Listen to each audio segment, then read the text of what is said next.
Secondly, there was the gentleman who flew from Newcastle to Brisbane, then Brisbane to Townsville. This person had attended another exposure site in Newcastle. We are at this stage treating it as if it is Omicron, and it is this gentleman that was on the 2 flights that we put up as exposure sites late yesterday afternoon.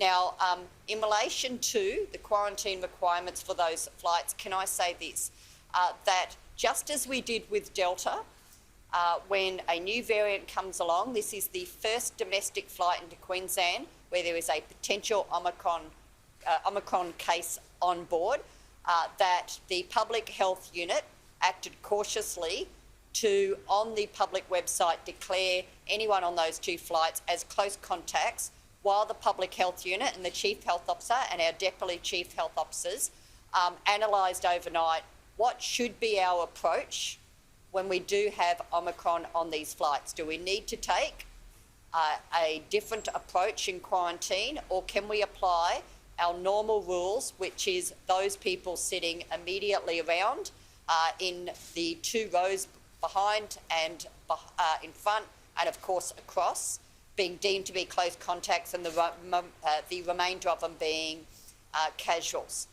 So there's been a lot of discussions overnight, and I know that there's been contact with other chief health officers and health officials interstate to see how states are dealing with this based on the national guidelines. So I've been advised this morning that the chief health officer and the deputies have viewed that we can apply the normal rules in relation to these flights, and we don't need to wait until we get the findings of whether it's Omicron, because if it is, we still will apply these rules. That means that other than those people who will be directly advised they are close contacts because they were either part of the travelling party or sitting immediately around this individual, the remainder of the passengers will be deemed to be casual contacts. What that means for those people will be that they have to get tested, isolate until they get a negative result, and then just watch for symptoms over the next 14 days. As I say, we took that same cautious approach when we first started seeing Delta. Omicron's very new, but I welcome the advice of the Chief Health Officer in relation to these issues. Of course, we've also seen a very significant jump in New South Wales cases overnight, 1,360 cases.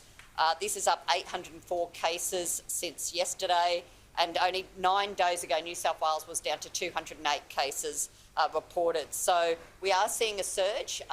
We are hearing information from overseas, the UK, that Omicron is doubling in numbers every 2 days, and we can expect that Omicron may very well become the dominant variant here in Queensland.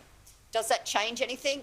No, because we know whether it's Delta or Omicron, they are both highly infectious, and we know that vaccinations help to reduce you getting sick and you spreading that virus to other people, ending up in hospital and in ICUs. So please come out and get vaccinated, get tested if you have any symptoms whatsoever, and please check in.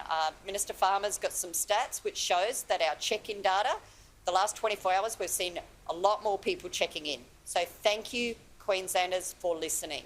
We need you to check in. Test, check in and vaccinate. That is the clear message. In relation to masks, we ask people to just follow the advice we've been giving all along, no matter where you live in Queensland. Have a mask on you, and if you consider that you cannot keep a reasonable distance from other people in heavily populated areas, you should consider wearing that mask. But otherwise, we just say it's sensible to have a mask on you. I'll now pass over to the Chief Health Officer, and then we'll hear from the Assistant Commissioner, how we're going on the borders and with those border passes, and then to Minister Farmer.